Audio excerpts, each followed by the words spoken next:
Hey everybody, welcome back to another reaction video. Hope you're doing well. My name is Todd. This is the 10 most heartbreaking moments from Grey's Anatomy. This is requested by a Patreon subscriber. You too can join the Patreon. Link down below. Description will get you there. Go like the video if you like it. Subscribe to the channel if you're new here. Hit that notification bell. That way you know when videos post immediately and you can come check them out. And let's go.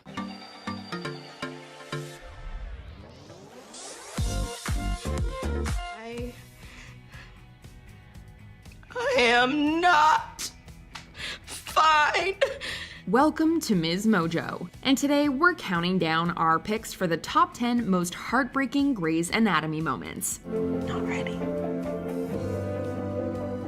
You're never ready. You just do it. For this list, we'll be Yeah, this is gonna hit. This is gonna hit badly.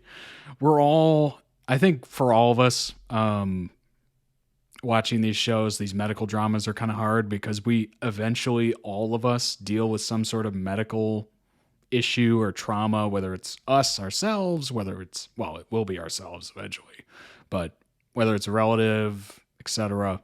We all kind of deal with this, and it's not pleasant. looking at the most painful to watch scenes from the medical drama that had us distressed, sobbing, and or grieving from our couches. If there's something we missed, make sure to check out our top 10 saddest Grey's. That's why they have those little like church areas of hospitals, and they have like the little crying rooms with like just a table and some chairs and box of tissues where they tell you some horrific news that you don't want to hear. Oh my God. Anatomy moments list. Hospitals Since are not major pleasant. plot points will be discussed, a spoiler alert is now in effect. They can Which be miracle. moment left you feeling You know, they betrayed can by Shonda perform Rhimes? some miracles, Let us know but in the comments. you Number don't 10, want to find yourself there. Eli's final words.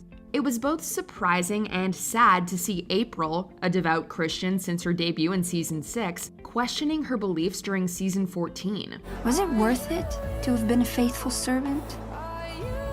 Or would it have been better to just curse God's name from the beginning? In perhaps an instance of divine intervention, April was given a bittersweet gift when she cared for a special patient, Rabbi Eli. In great pain on his deathbed, Eli continued his life's work and selflessly spoke with the struggling doctor to rebuild her faith, which was shaken by the daily tragedies of Grey Sloan Memorial. Listen, Tikkun Olam, Tikkun Olam means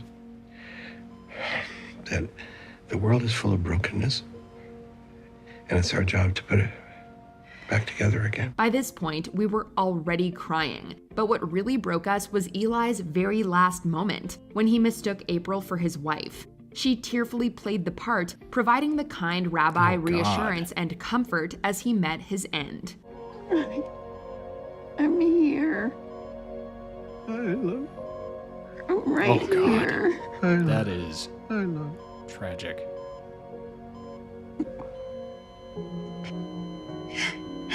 Number 9, a daughter needs her dad. It's Whoa. often said that there is no Whoa. greater loss than the loss of a child. Matt Smithson, parent to 6-year-old terminally ill Jessica, would agree. Despite a warning that Jessica's passing was imminent, Matt continued a desperate search for treatments that would cure his dying daughter. I don't mean to insult you. I know you've done everything. I just need a few more days, okay? I just need a little more time. She's a fighter. You know that she'll fight. But once Dr. Bailey realized that the young girl's time had come, she pleaded with Matt to call off his plans. Instead, she urged him to simply be with his child. You don't want to miss this next part. That guy looks familiar. Daddy for this part. Our heartbreak intensified as we watched him finally accept his daughter's cruel fate, followed by a joining of his little girl in her bed. As Jessica's heart took its last beat, we sobbed almost as hard as the devastated father. We'll play on the beach all day. We'll make sandcastles. Oh my God. Are you all trying to get me to cry on camera? What is this? Is this some conspiracy? Number 8, Meredith battles COVID-19. Meredith is no stranger to brushes with death. Oh, and seeing past loved ones in a sort of limbo as she fights for her life. In season 3, she technically died and saw the late Dylan and Denny. Am I? Coach Taylor. Friday Night Lights. If anybody's seen it, amazing Dad? show. Damn right you are. In season 17, she found herself on death's doorstep once again, this time after contracting the coronavirus. The severity of Meredith's case had us panicked that this could actually be the end of the seemingly invincible Dr. Gray. That only intensified when she was reunited with Derek and George in her near-death visions. Do I get to decide if I go back? I don't know. I didn't. I would have stayed. If I could have.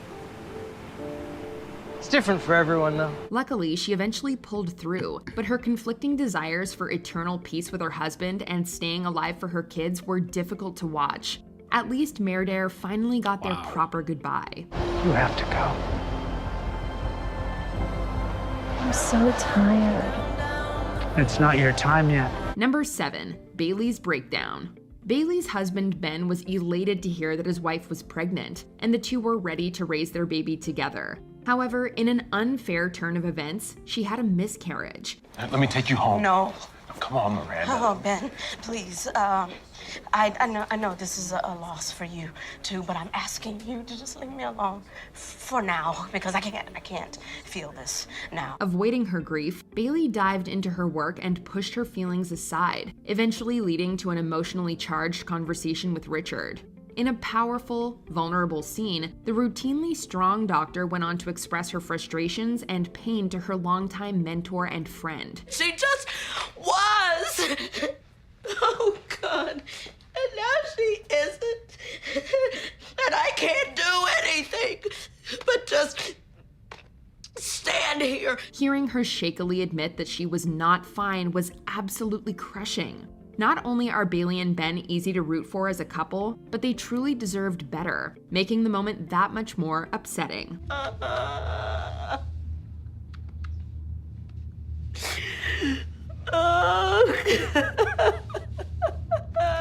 Damn. Number 6, he can't be fixed. Man. Derek's death in season 11 is a pain that stays with us throughout the series, though a moment that added salt to this wound takes place in season 13. Where's Daddy?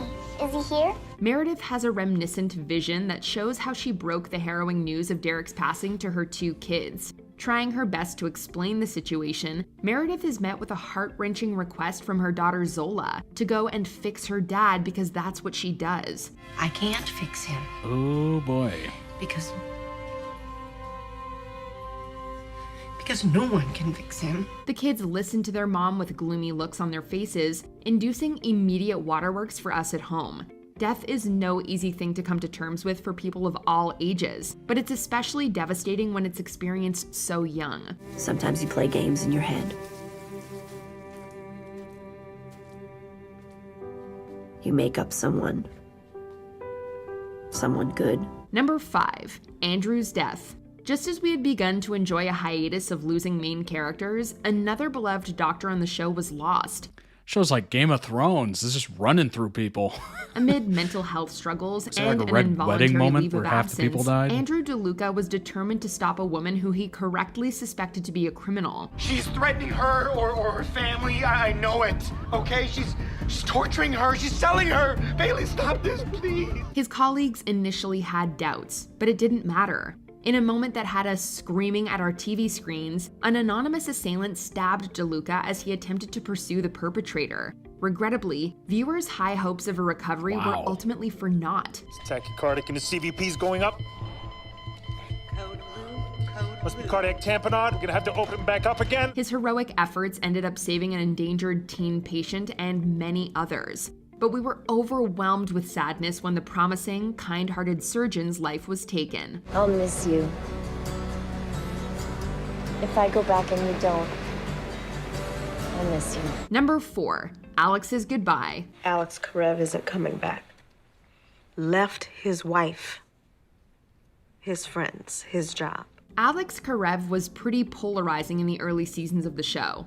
But as the series progressed, so too did our love for the Peds guy who was there from day 1. So when he abruptly said his goodbye in season 16, we were left with a whole slew of emotions. I watched one of those videos. You can come here, about you know, those two. You could show up at my door and get me to walk away from all this and just go back to I made a you, playlist Joe, for the Grey's Anatomy hospital, and everyone videos. who You can helped check me it get out. here. But I hope you don't. After finding out that his great love Izzy had mothered 2 of his children, he decided to leave Seattle and join his family. While we can understand Karev's decision to be with his kids, the way he went about his exit was as upsetting as it was surprising. Our hearts broke for his mentors Richard and Bailey, best friend Meredith, and soon-to-be ex-wife Jo as they read letters revealing his shocking departure. I wish getting everything I always wanted didn't have to hurt you in the process. Number 3, Stephanie leaves Grey Sloan. The finale of season 13 It's a bold was, way to put it move. simply, crazy. At the center of the mayhem was Dr. Stephanie Edwards, who was pushed to her limits as events unfolded. I guess the letter's slightly better than an Irish goodbye where you just leave without saying anything. She fought the fight of her life as she was threatened by a predatory patient, tried to protect a child, and ran from a fiery explosion. And that's a simplified retelling of events. Stephanie proved herself to be a hero when she escaped and saved the child, but significant damage was done, both to her body and her spirit. I'm gonna get you back. But it'll be a while before you step in on Laura. Yeah, actually, about that. In her final moment on the show, she understandably made the decision to quit and live her life for herself. We couldn't have felt worse for the suffering she endured. You taught me how to take my past and find my path. Thank you. Thank you. I think I found it. Number 2, Maggie loses her mom. I'm dying. I have to impart wisdom. By season 13, we were all well aware that when watching the show, crying is to be expected. But nothing could have prepared us for the sob fest that ensued after Maggie's mom, Diane, lost her battle with breast cancer. The doctor had frantically searched for treatments to prevent the inevitable, though in the end, her mother assured her that it was time to stop. Don't you dare quit on me. No, you can't quit on me.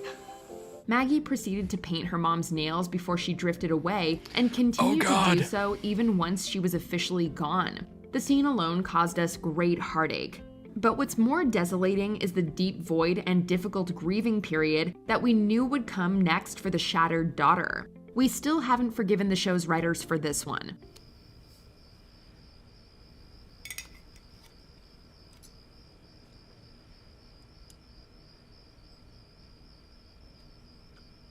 Before we unveil our number 1 pick, here are some honorable mentions.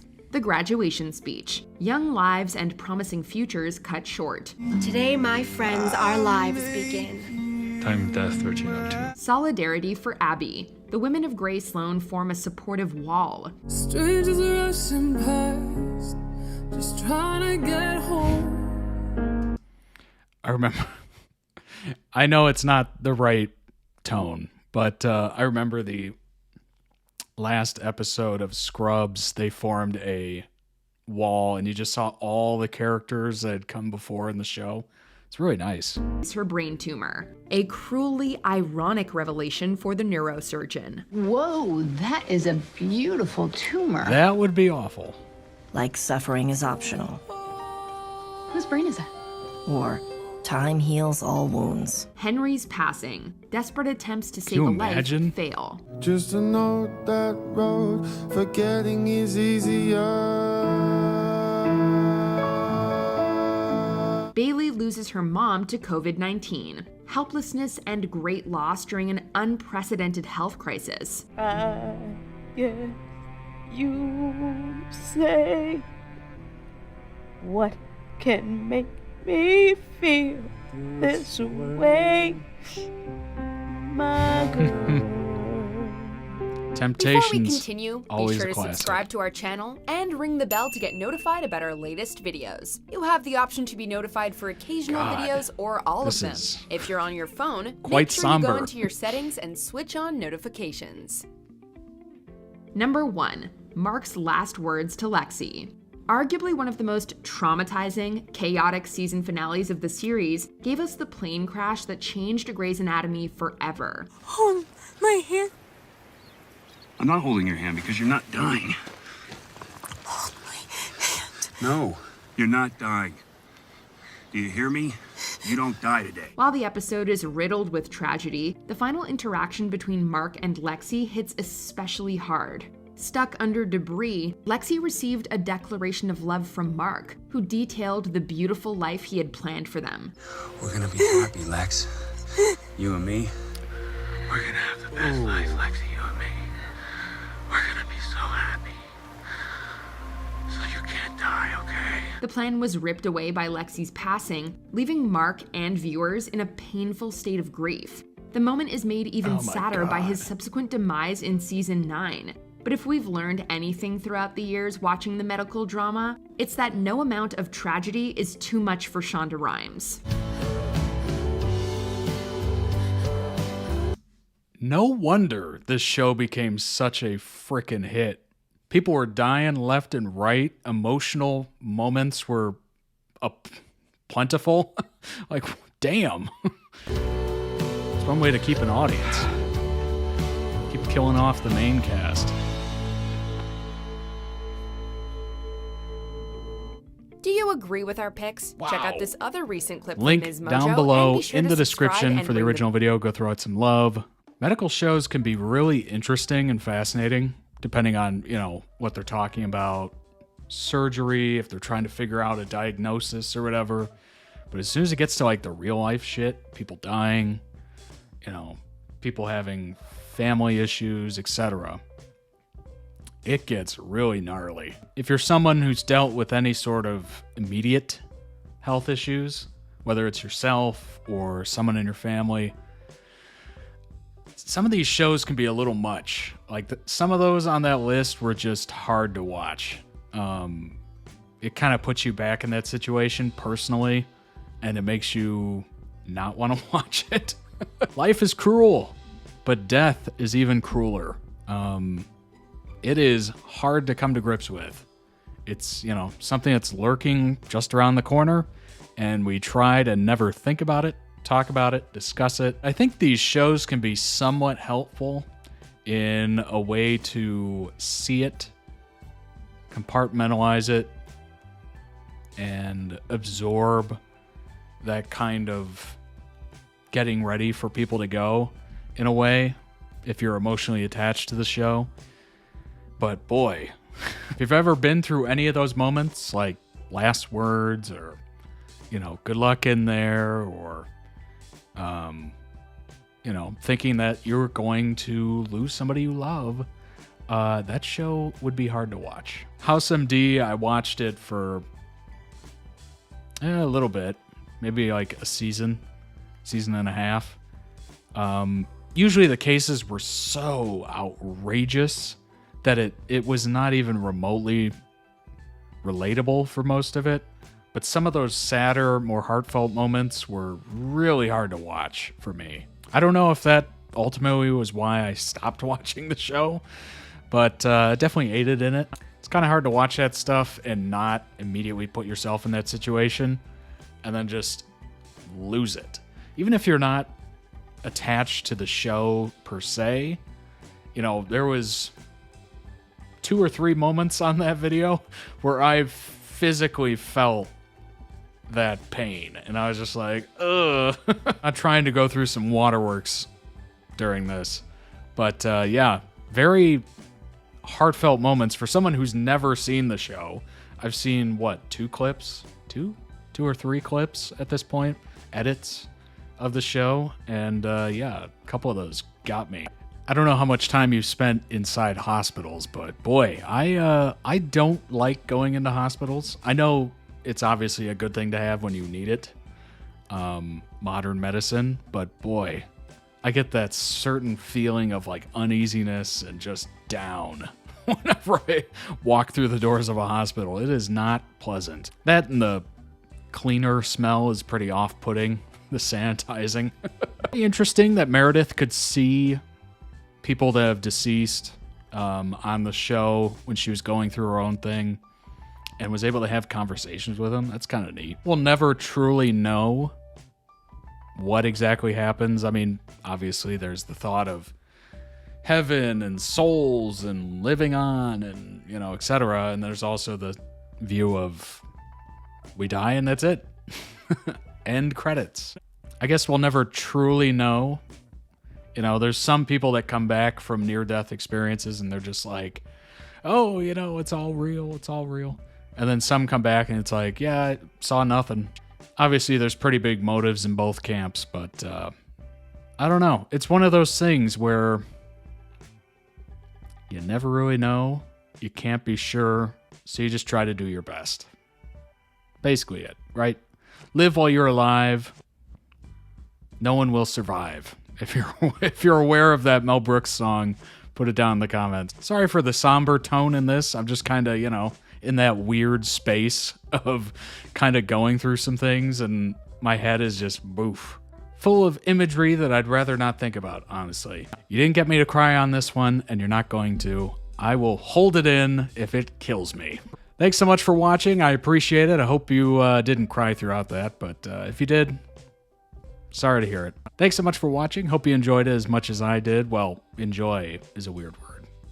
It was nice. It was nice, sad, but nice. I don't know of a better way to phrase it.